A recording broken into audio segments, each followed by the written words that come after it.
नमस्कार, जुईलीज किचनमध्ये तुमचं स्वागत आहे. तुम्हाला टायटलवरून लक्षात आलेच असेल की आजची रेसिपी मखाण्यांशी रिलेटेड आहे. हे मखाणे 4 ते 5 दिवस चांगले टिकतात. प्रवासासाठी नेण्यासाठी देखील उत्तम ऑप्शन आहे. तसेच मला तुम्हा सर्वांना सांगण्यास आनंद होत आहे की मी आज माझी 100वी रेसिपी तुमच्याबरोबर शेअर करते आहे. असंच माझ्या चॅनलला लाईक, शेअर आणि सबस्क्राईब करत राहा. आता आपण रेसिपी बघूया. हेल्दी स्वीट असे मखाणा बनवण्यासाठी लागणारं साहित्य आहे. सगळ्यात आधी हे मखाणे, त्यानंतर मी इथे घेतली 1.5 वाटी गूळ पावडर. तुम्ही गूळ पावडर नसेल तर जो गुळाची ढेप असते ती किसून घेतली तरी सुद्धा चालेल. आणि आवश्यकतेनुसार पाणी. फक्त 3 साहित्यात बनून तयार होणार आहे आपलं स्वीट मखाणा. चला तर मग आता आपण कृती बघूया. तर सगळ्यात आधी मी ह्या नॉनस्टिक कढईमध्ये मी हे मखाणे घालून घेणार आहे आणि ह्याला छान क्रंची होईपर्यंत रोस्ट करून घेणार आहे. जसे आपण पोह्याचा चिवडा करताना बघितलं होतं की ते छान क्रंची होईपर्यंत आपण कसे रोस्ट केले होते, सेम प्रोसिजरने मी तसे रोस्ट करून घेणार आहे. हे रोस्ट होण्यासाठी साधारण एक 10 मिनिटं तरी आपल्याला लागतील. सो मी स्लो फ्लेमवरच हे रोस्ट करून घेणार आहे. कुठल्याही प्रकारचं ऑइल किंवा घी म्हणजे तूप वापरलेलं नाहीये मी इथे. मी जस्ट ह्याला एक रोस्ट करून घेणार आहे. आणि हे विदाऊट ऑइल, विदाऊट घी रेसिपी आहे. त्याच्यामुळे आणखीनच हेल्दी आहे. आणि आजकालच्या जीवनात आपण हे साखर म्हणजे शुगर अवॉइड करतो. त्याच्या जागी आपण आता गूळ वापरायला लागलोय. सो गूळ हा हेल्दी आहे. म्हणून ही रेसिपी देखील आपली हेल्दी होणार आहे. हे मी छान मिक्स करून घेते. शक्यतो याला स्लो फ्लेमवरच तुम्ही रोस्ट करा.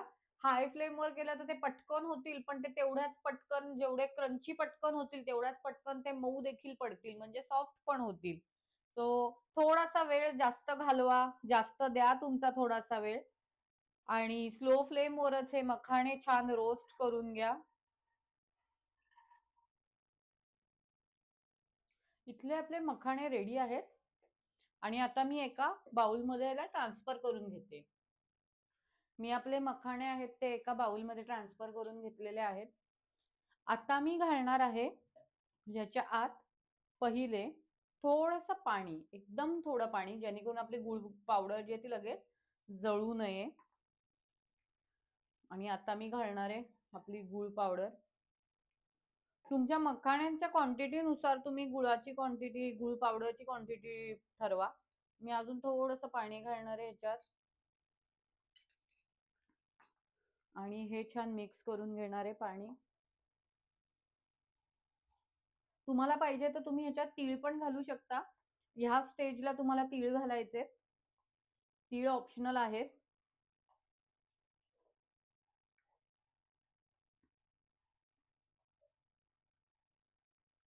हे ढवळत राहा म्हणजे ज्या गुठळ्या पण आहेत गूळ पावडर मध्ये त्या फुटतील. आणि मी थोडंसं अजून पाणी घालतेय म्हणजे आपली गूळ पावडर जळणार नाही.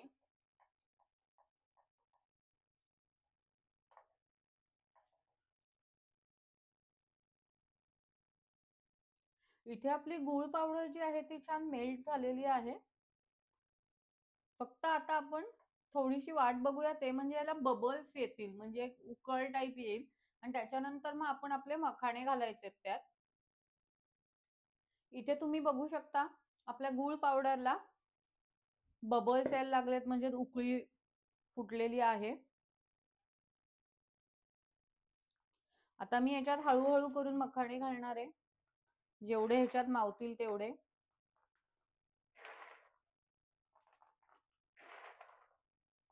ह्याच्यात कुठल्याही प्रकारचं मीठ किंवा वेलची पावडर वगैरे असं काही जात नाही. आता मी हे छान मिक्स करून घेणार आहे. ह्या सगळ्या मखाण्यांना गूळ छान कोट व्हायला पाहिजे.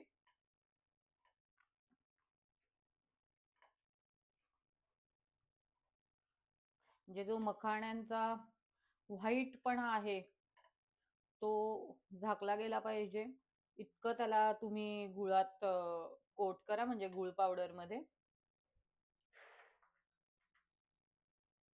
अजून थोडेसे टाकते. अंदाज घेऊन घेऊन करा की किती ह्याच्यात एक्झॅक्टली मावतील किंवा त्या अकॉर्डिंगली.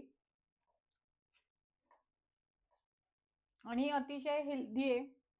मधल्या आपल्याला दुपारी काहीतरी खावंसं वाटतं किंवा डब्यात काहीतरी न्यावंसं वाटतं, सो ही एक बेस्ट रेसिपी आहे.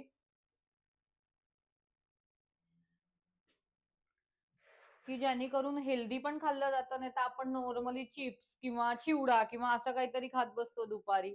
त्यापेक्षा हे बेस्ट आहे. मखाणे तर तुम्हाला सगळ्यांना माहितीच आहे, आजकाल मखाण्यांचा इम्पॉर्टन्स किती वाढलेले आहेत ते.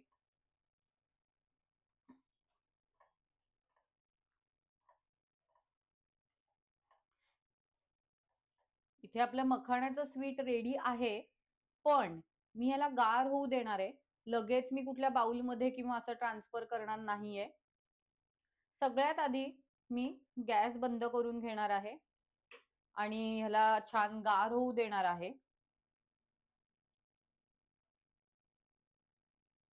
इथे रेडी आहे आपले स्वीट मखाणे. अतिशय झटपट होतात, ऑइल फ्री रेसिपी आहे. गुळाचा वापर केल्यामुळे ऑलरेडी ते हेल्दी झालेले आहेत. तसेच तुम्ही यांना एक हेल्दी व्हर्जन ऑफ चॉकलेट देखील म्हणू शकता. जेव्हा तुमची लहान मुलं तुमच्याकडे चॉकलेटची डिमांड करतात किंवा हट्ट करतात, तेव्हा तुम्ही त्यांना हे छान बनवून देऊ शकतात झटपट असं.